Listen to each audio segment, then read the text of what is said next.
Aaron Klimchuk. I'm the product marketing manager here at Dealerware, but really we're here to talk to these guys, not me. So I'll work my way down the row here. We have Gerry Quinn, who is the Director of Business Development and Strategic Partnerships with Turo. So they've obviously been a big disruptor and leader in the alternative mobility space for quite some time.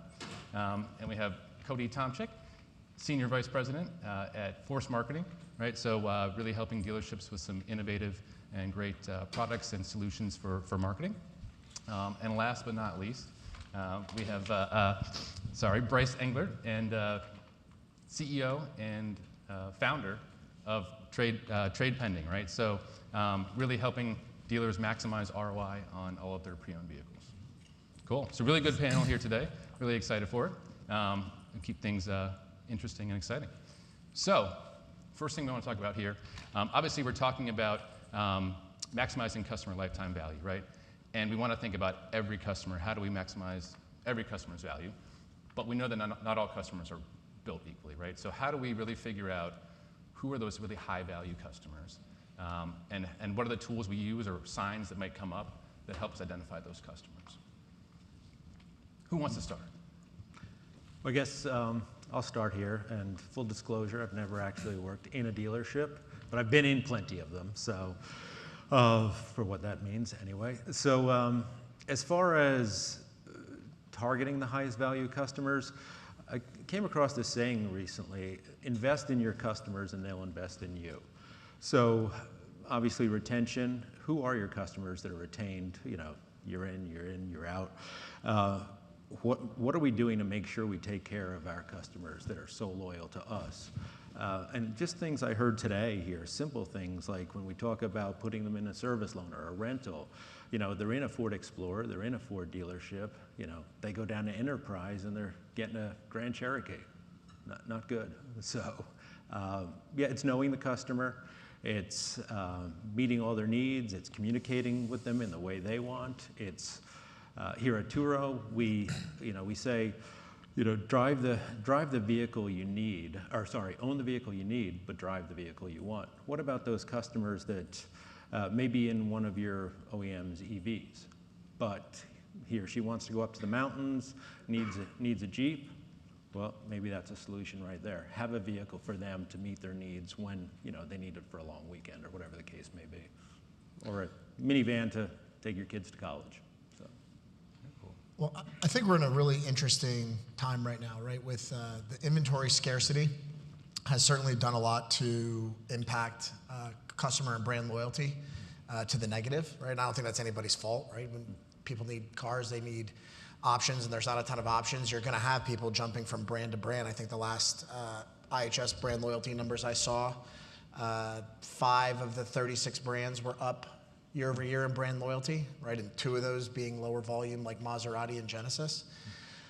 To me, that's a great opportunity if I'm a dealer to try and figure out, one, how to find those high value customers, but more importantly, how to retain them, right? And so the dealers have a wealth of data in front of them in their own customer data systems, their DMS platforms, their CRMs, et cetera.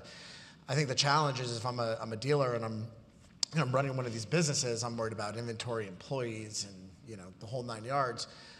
How can I be expected to be a data expert, right? How can I be expected to go in and go find that information? So I think the first step is to really start to simplify it, right? We know that certain vehicles we make more money on than other vehicles, right? Let's start to identify what those are, and let's go find more of them. I think one of the things that I talk to a lot of dealers, obviously, and one of the things I hear them say a lot is, right now I can't even take any more service business, whether it be because of service tech shortages or whatever. I just can't take any more. I can't take any more service business right now. And to that, I would say, tying into this question, you look at what you're doing on the sales side right now, and you want to make as much per copy as you can. You're selling an F-150. A 3 Series, whatever, and you want to make as much money on that copy as you can by selling it to the right person.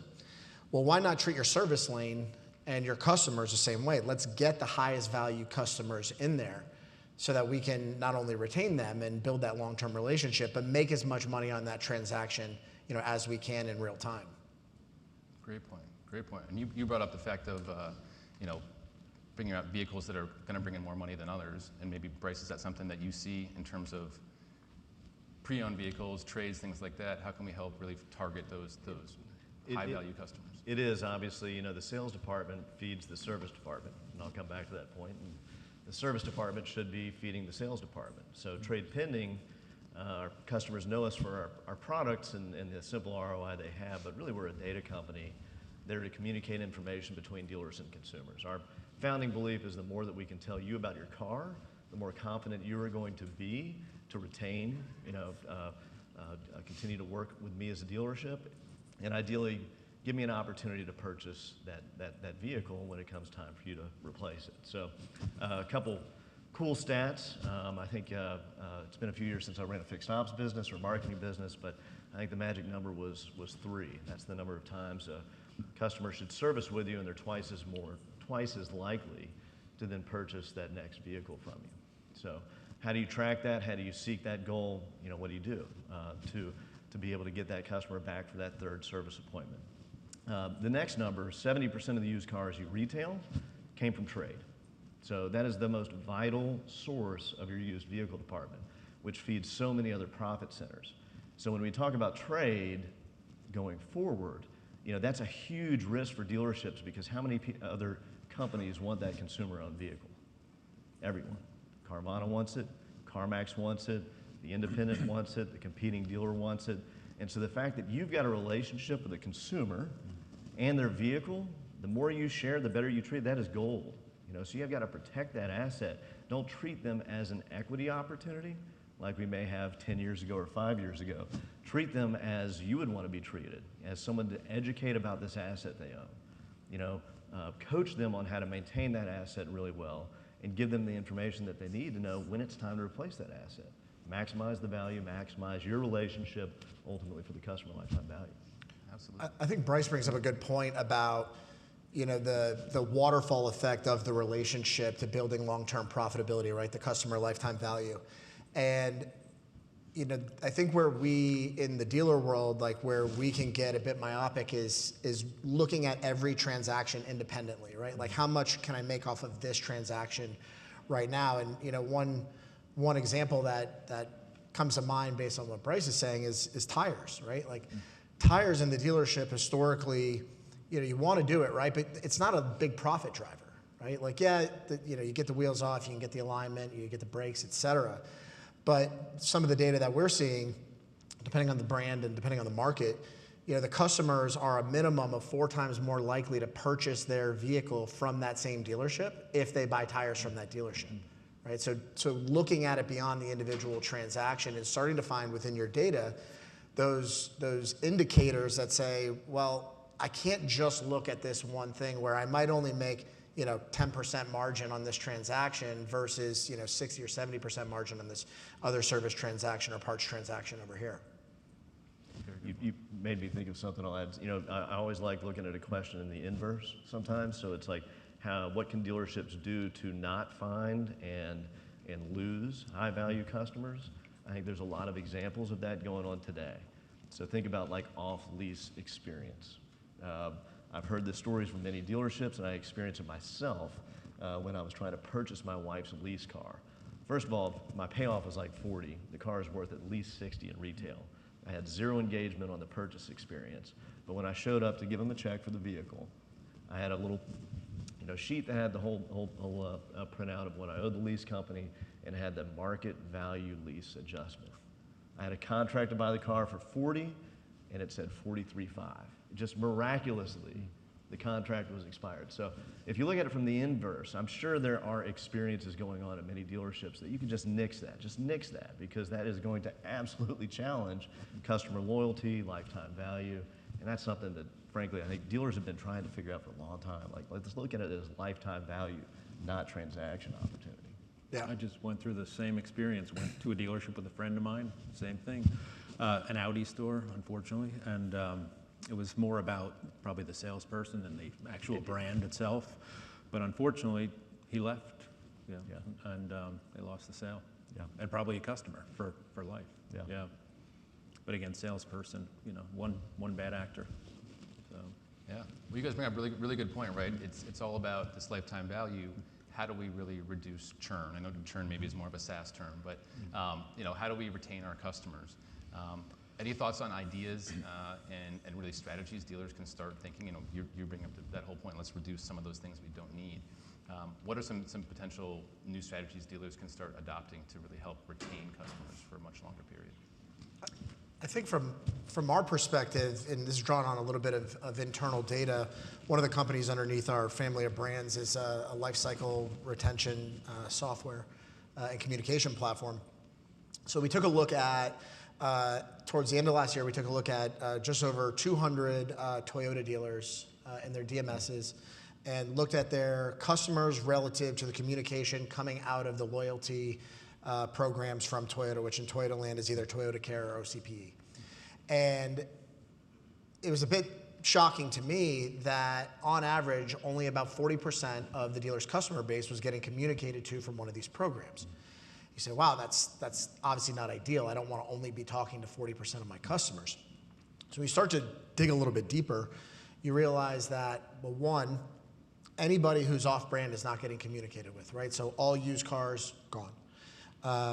Most of the CPOs, depending on the manufacturer, gone.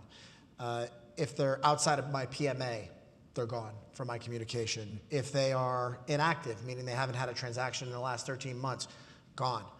And so the first thing I would tell dealers is make sure you're communicating with all your customers. I mean, it sounds very basic, but at least if you're having some kind of conversation, you have the opportunity to continue that engagement with them. And drawing back to the brand loyalty numbers I was sharing before, what better time than now to continue to retain these customers and get them in your pipeline? We were having a conversation earlier today, Aaron, about as you think about, yes, we want to get them in. And yes, we want to retain them, and yes, it's all about brand loyalty. But brand loyalty, most commonly defined today, centers around brand loyalty to the manufacturer, right? And then it waterfalls down to the dealership. And what I would argue is today, based on the consumer and how they're acting, how they're engaging, how they're behaving with their local dealer, I think we almost need to flip that on its head. Create the brand loyalty to the dealership, which by extension will create brand loyalty to the manufacturer. Right? And if we can, let's say it's a Toyota dealership and we sold them a Honda, but we get them coming back in, great, it's an opportunity to sell them a Toyota down the road. If it's that Honda customer and we're doing a Toyota rental program, right, and now we've given them the opportunity to pay for their own test drive of our product at Toyota for a Toyota dealership, well, great, we've got another opportunity to win that customer. And so most of it for us just starts about making sure that you're actually having a conversation with these customers. Great point. Gerry, what about for you guys? And obviously it's a little bit different business model, right? But how do you really help to retain your customers and make sure they're not going to your competition? Yeah. Well, we look at two sets of customers for us. We have our hosts that put their vehicles on the platform, and then we have our guests that rent. We don't like to use the word rent. They share from the actual hosts that own the vehicles. So fortunately, through one good thing that came out of a terrible situation with COVID is our business grew. It was more about personal travel. Rent-a-car companies way down in inventory, still are to a large degree. So personal travel, they're more apt to use a Turo, especially when they couldn't get a car at a good price at a rental agency. So our business really grew by word of mouth. And it's amazing the number of people that see my badge at NADA or wherever and say, wow, Turo, I had a great experience. And they're telling others about that. I'm sure there's bad experiences out there too. They just don't come up and tell me that. I don't know. So we have little perks out there too to keep our hosts loyal too. One of the things I'm working on for our hosts is one of their biggest obstacles to growth is getting financing. So how can I help them get financing by putting strategic partnerships together with lenders, because lenders don't like multiple vehicles with any one customer because they get a little scared from a debt to income, payment to income. But then when you tell them, oh, it's going to be on a third-party platform, oh no. I don't want my vehicle, my asset out there being driven by someone different every few days.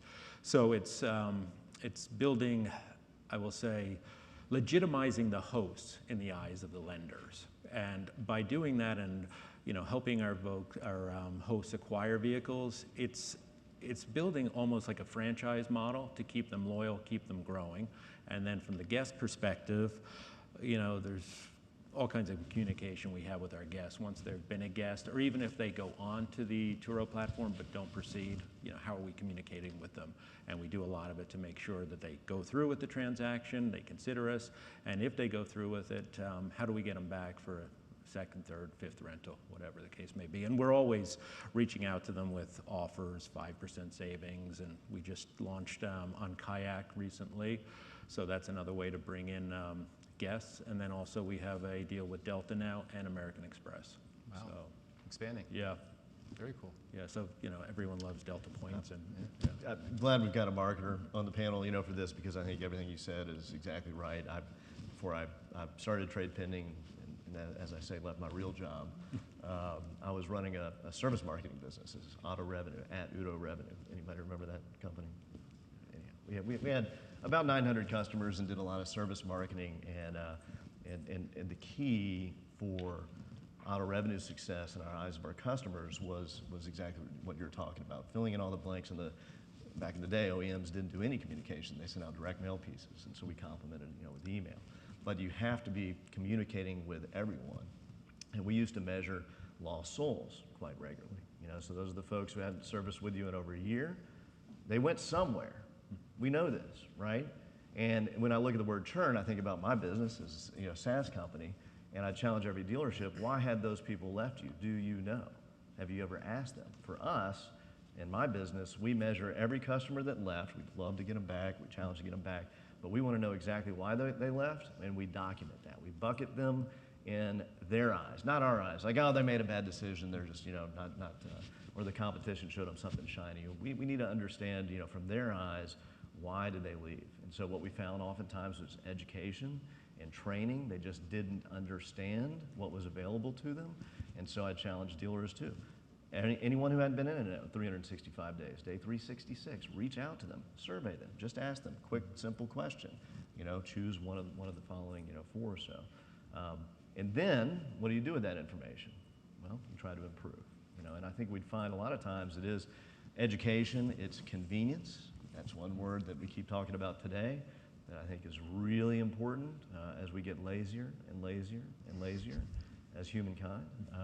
So figure out how you can make it more convenient for your customer, create the perception of greater convenience, and certainly what mobility and all other discussions we're talking about, that's why we're investing in this in the future. One other concern, as I sort of think forward, 12, 18, 24 months down the road for our dealer partners, when it comes to this topic here about churn and retention overall, my biggest concern is what we don't see right now. And what we see right now is, record profits, things are great, service lane is full, we're doing awesome, everything's great, right? And we all know that can't necessarily continue, at least at the same level that it is right now. And it's great that the dealers are making good money per copy on the vehicles they're selling, but overall, we're putting less units in operation.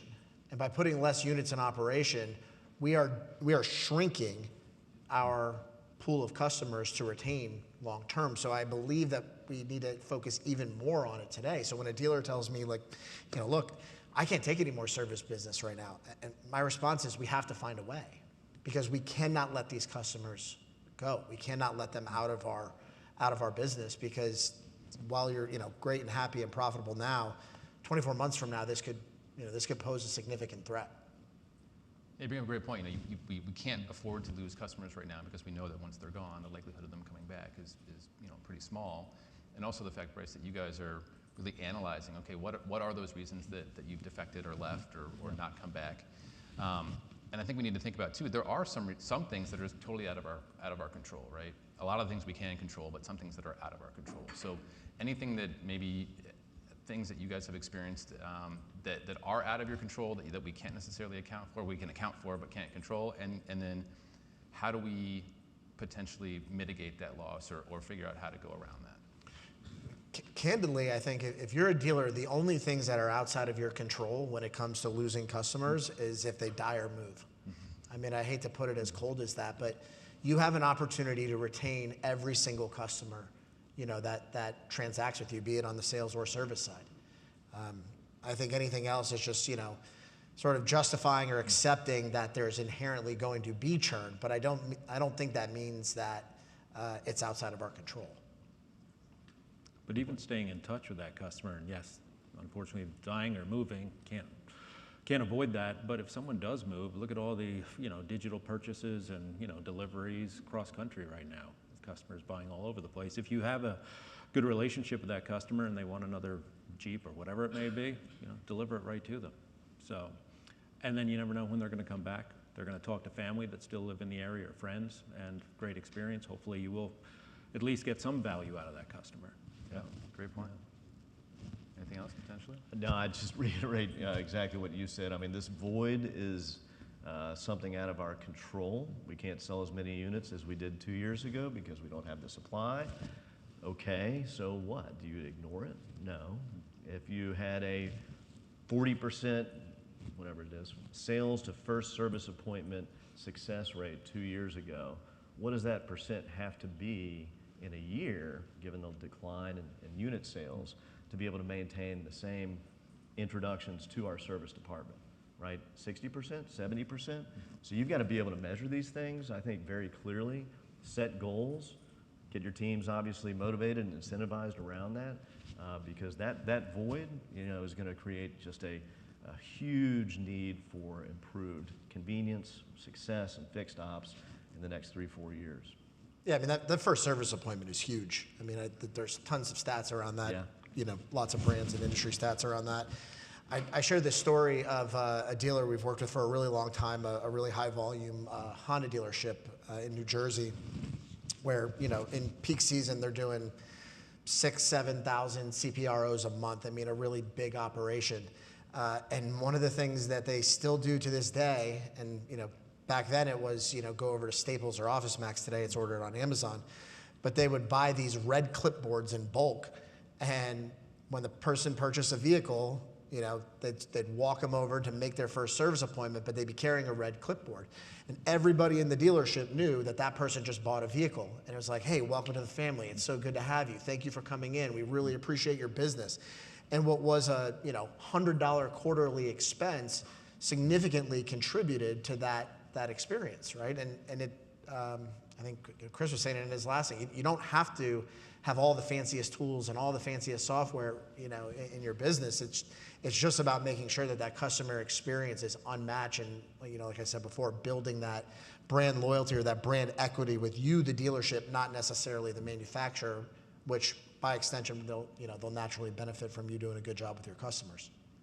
It's a really good point, right? But not every solution has to be expensive. There are some things that you can do that are almost free that are going to help improve that retention. Yeah. Just one other dealer I talked to recently. The dealer has about 21 stores, and loyalty numbers through the roof. And he attributes it to the fact that they have a loyalty program, that rewards and recognition keep customers coming back. They also give away a lifetime powertrain warranty, which costs them nothing, but it's only valid if the customer does all their servicing at the dealership. So customers have that in the back of their mind. They think lifetime powertrain warranty, it brings them back, even if they're on the fence. Well, I'll go there because I have this. And obviously, once they sell the car, it's kind of null and void. But also, coming back for oil changes or routine maintenance, they get loyalty points for that. And if they do all that, they get, including with the powertrain, they get $1,000 towards the purchase of their next vehicle, a rebate. From the company that provides this product, but especially the powertrain, it's a dealer giveaway. So yeah, very cool. So next thing I want to talk about here, and you've all brought it up already, is communication, right? And we're really in this customer-centric world, and a big part of that is communication. And maybe historically in the automotive industry, we haven't been that great at two-way communication or communicating in the ways that our customers want to. So thoughts on how we're really kind of inspiring dealers or encouraging dealers and everyone really to communicate with customers on a two-way basis to better understand our customers and ultimately provide more value. Yeah, I'm enamored with what this looks like in the next 5 years, because I think that the average sales experience, trade experience, service experience leaves a lot of information that dealers have on the table that they don't share with consumers. So I've been paralleling your experience today with a realtor or a stockbroker. The experts that do these things all the time. If you're talking to a realtor about selling their house, and you're the realtor, do you just say, hey, I'll give you $300 grand for your house because I'm really experienced at this? No, you say, here's a whole report. Here's information about your house and why it's worth what it is. Here's other comps and things like that. Have valuable information, to share. Show them alternatives. When you reach out for an RO approval, well, we can talk about how to do that with great convenience versus calling me or messages, but a good text message, maybe a video MPI. But instead of asking, do you want to do this? Give me options, right? Here is why this is important, So context is a very important word, I believe, in automotive retailing, as well as purchasing trades from consumers, RO approvals, convincing a consumer to come in, to look to upgrade their vehicle. Give them context. You're the experts. Your people are the experts. You've got all the data. And make it about educating them into the right, decision versus just trying to stay only transactional. So bring some energy, bring some information to the conversation. That's in the end, it's a two-way communication. Well, I think to build on something you're saying there, Brice, is, the average customer, depending on, the brand, where they live, all that good stuff, the most recently that they made a purchase was 3 years ago, right? It averages probably closer to 6 or 7 years. And how much has that experience changed in the last 6 or 7 years, right? I mean, March, April 2020 hits, and all of a sudden, digital retailing companies are having a massive windfall because every dealer throws a digital retailing tool on their site. And they expect the customer to know how to interact with that. But the reality is everybody, post that, who's coming in to purchase a vehicle or going onto their site to research and shop, et cetera, has never purchased a car that way before. They don't know what it is. But even something, that's been around longer than that and frankly drives more profitability, like thinking about things like, finance products. How many dealers have the process where it's like, okay, you pick out the car, or do the walk around of the car, you present the product, they go for the test drive, they select the vehicle. Some people still, doing a Foursquare on how to pencil the deal, right? And then they get them in the F&I box, and it's like, here's your options, tire package, gap coverage, like the whole 9 yards. And you're putting these people in a very uncomfortable situation because, customers, I don't care what they're buying, they don't like to feel like they don't know what they're doing, right? And that is a situation where they don't know what they're doing and it costs them money, right? That's like the worst two things you can combine together. And so some of the stuff we've started experimenting with on the variable side of our marketing is putting content out that is educational around these F&I products, but not educational content just when they get in the box. Like, they submit a lead on your website, great. Respond back, thank you for your interest in this vehicle. While you're doing your shopping process, et cetera, here are some videos of what you can expect, 30, 60, 120-second videos of what you can expect when you're going to come to our dealership. And what we're starting to see is that the adoption of those products is going up. It's actually not going down. Transparently educating them on the value of these products and starting a conversation before it gets into that high stress environment as a customer of being in the box, can provide a lot of value to those customers. And in the end, you provide value, you're going to win, and then drawing back on the convenience side. On our fixed ops communications that we send out, our number one non-price call to action in terms of driving ROI is time. How fast can you get them in and out of the dealership? And if you can get them in and out of the dealership in under 75 minutes, which is the number, if you can get them in and out in under 75 minutes, they will come and they will spend money and you don't have to discount. Now, guess what? Our average transaction goes up because we're not discounting. How much is it going up? The last numbers we ran, we're seeing that it's going up an average of 33%. So that same RO ticket now just went up 33% because we don't have to discount, and we're just communicating about convenience and time and value rather than, hey, we've got to get you in with a 1995 oil change loss leader or alignment special or what have you. Very good points. Yeah, and I think you bring up two really good things. Is setting expectations is huge. for keeping customers happy and being customer centric. But also, you're right, time is such a valuable asset that customers are much more willing to pay a little bit more if they know that what their time is worth and that you're valuing that as well. Well, and not only that, like I listened to some of the presentations when I arrived this morning, the rental car conversation, which was, I thought was insightful. We do all these things as a dealer in our business, and we have all these values and all these perks and all these great things, but how often are we communicating that out, in an omnipresent way to our customers? Like, how many customers know that we have a rental car program? Or how many customers know that, and just fill in the blank. And I think when you can operationalize via your marketing some of these big value adds to the customers, it all of a sudden doesn't become about price so much, right? You can have a good, cheap, or fast, but you can't have all three, right? You can only get 2 out of the 3 at best. And I think if we can communicate that value about it being good and it being fast, well, then all of a sudden price isn't so important. Definitely, yeah. Gerry, thoughts from you potentially on, we're talking about two-way communication and traditional communication of the dealership is just phone call, leaving a message, and maybe you talk to somebody. But obviously with Turo, you're doing everything with an app, Yes. or communicating via text or on the app. So how has that worked out? Do you see that kind of being the future of things?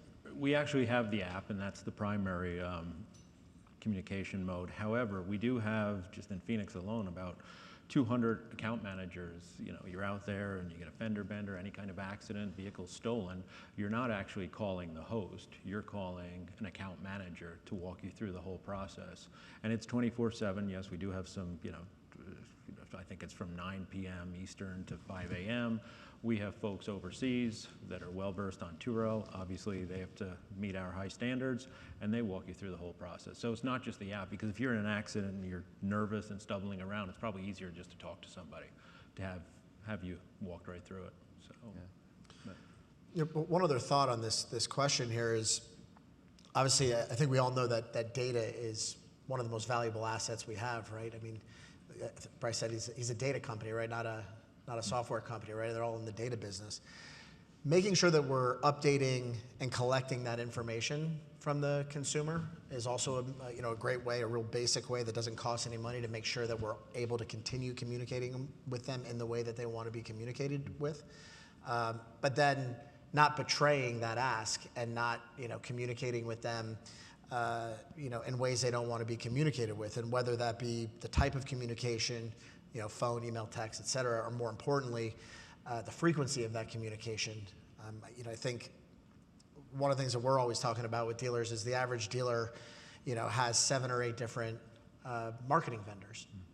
Well, how many of those marketing vendors are talking to one another? The answer is none of them, right? So you have one marketing company sending out one communication about one thing on behalf of the dealer, and then another company sending out another one, and then the GSM has his or her finger on the CRM trigger to fire off something because we need a good weekend to close out the month.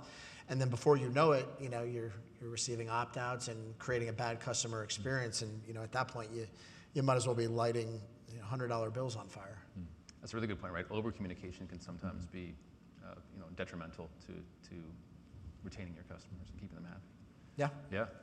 Brice, any thoughts on, we talk about communication and, historically, or you would come to trade your vehicle and you'd show up at the dealership, used car manager would come out, walk around and throw a number at you. How does communication help kind of improve that process now, or anything? I think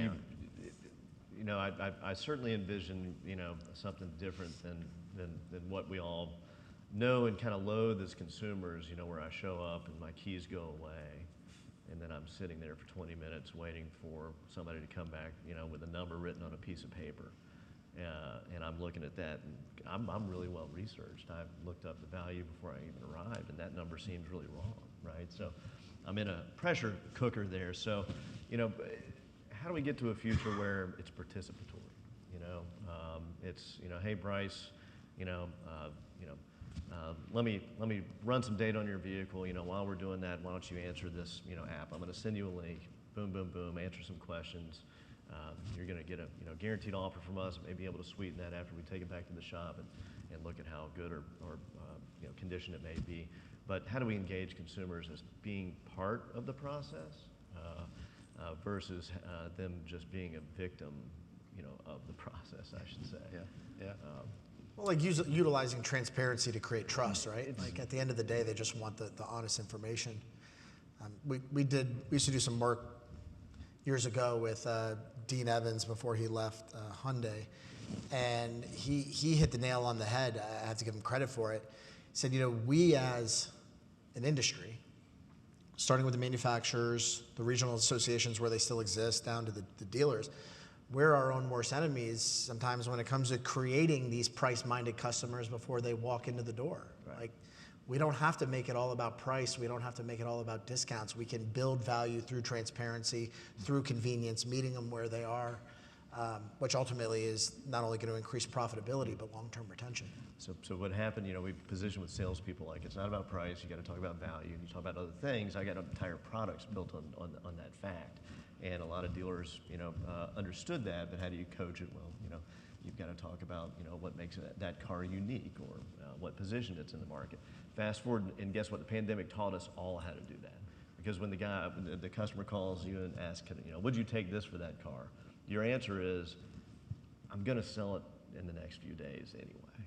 If you didn't notice, there's a really high demand for vehicle supplies down. Like, that's transparency. You're being transparent. Now you're not talking about, the sticker price, and you're still selling cars, right? So I hope we, always remember about how to, position these assets correctly, and engage in a good discussion. Extremely good points. So I want to get to our last question and then also open this up to questions from all of you. So I'll run down the line here. Lifetime value is typically kind of a SaaS term and a concept, and traditionally with automotive, right? You're going to, as a customer, spend 5 or 6 figures on a car. You're going to come in once a year. I'll see you once a year for service in 3 to 5 years, maybe 7 years now. Hopefully you come back and buy a new car. So why is it so important, especially now and as we see this transformation, for the automotive industry to really start focusing on lifetime value of a customer rather than those kind of limited transactions? Go ahead. I was just saying, one of the things we just heard before this session is talking about, less vehicles in the service department. Yes, tires and battery, things like that. But every customer we have an opportunity to, sell a vehicle, how are we going to get them back? And do everything we can to retain them, because there's going to be less opportunities to make money off them. So treat them right, communicate. It's kind of like all the things we just talked about. Communicate with them in the way they want, in an effective way, not blitz them with different kinds of marketing campaigns. Be honest, transparent with them, and that should be the whole focus. Just get them into your dealership and treat them very well, because there'll be less opportunities and could be less vehicles to sell too. So there's plenty. If there's less vehicles, there's plenty of options for them to go to another dealership, another OEM. Keep them loyal to your dealership, and by extension, they're loyal to that OEM, as you said earlier, Cody. Yeah. For SaaS companies and auto dealers, the reality is the same. It is far more expensive to acquire a customer than it is to retain a customer. That's not going to change. I think where auto has a hard time, I don't want to say adopting, but really just starting to get the collective minds wrapped around this concept of lifetime value is it's really complicated to measure the way that the consumer transacts with the dealer based on their vehicle purchase frequency, their service frequency, et cetera. It's one of the things we're working on, frankly, is a common data platform that puts this in front of dealers in real time, because we do believe there's so much value here. The latest study I saw on this out of Northwood University, they said that the average customer lifetime value, so to quantify this, is $364,000 per customer, right? And certainly we want all $364,000 per customer, but I think you just have to start chipping away at that by incrementally, drawing back to Chris's previous presentation there, right? Like incrementality of, okay, I just made another, retention milestone. I made another CPRO transaction dollar, lift. It's a challenge, no doubt. But as I think tying back to the fact that we're putting less units in operation, the inventory scarcity creating lower brand loyalty. I think the dealers that start to act on this now and put these things into practice, even without all the sophisticated tools, that maybe the SaaS side has, those are the ones that are really going to win 12, 18, 24 months from now, which is really hard to get dealers to focus on in our business. Yes. Anything after 30 days is tough. Yeah. We've talked about why. I think everybody understands why. So I think it's important to kind of define lifetime value and maybe adopting just a simple kind of management philosophy. Like Measure What Matters, Objectives and Key Results by John Doerr. It's a really simple book to read. But it puts into a few things. One, what is your addressable market, right? We have the same, we talk about that in SaaS a lot. My TAM is X many dealers spending this much per month on whatever product. I challenge each dealer, what is your addressable market at certain stages of your customer experience? So we know cross-sell reports, been looking at those for 30 years, and we all understand where we rank on that. That's defining your addressable market. How are you performing? Set goals, and then measure how you progress towards that goal. That's easy enough. All right, what's your next addressable market? It is sales to first service retention. Okay, what's your goal there? Measure that, and we understand success there. Third, service success. I got my third service appointment. I've found it interesting in my 16 years in automotive, there's very few companies, I think, maybe I haven't done all the research, Ron, you'll have to help me out, but who are the companies that are generating, these types of really important KPIs for dealerships to look at? Certainly 20 groups and other outputs you can get from the DMS, but set goals, understand your addressable markets, measure it, revisit it. Pretty simple. Yeah. Great insights, guys. Really, really great. We have a little bit of time left. Want to open it up to the floor. Any questions for the panel on maximizing customer lifetime value? Anything else maybe that has come up already? Saw you almost get up over there.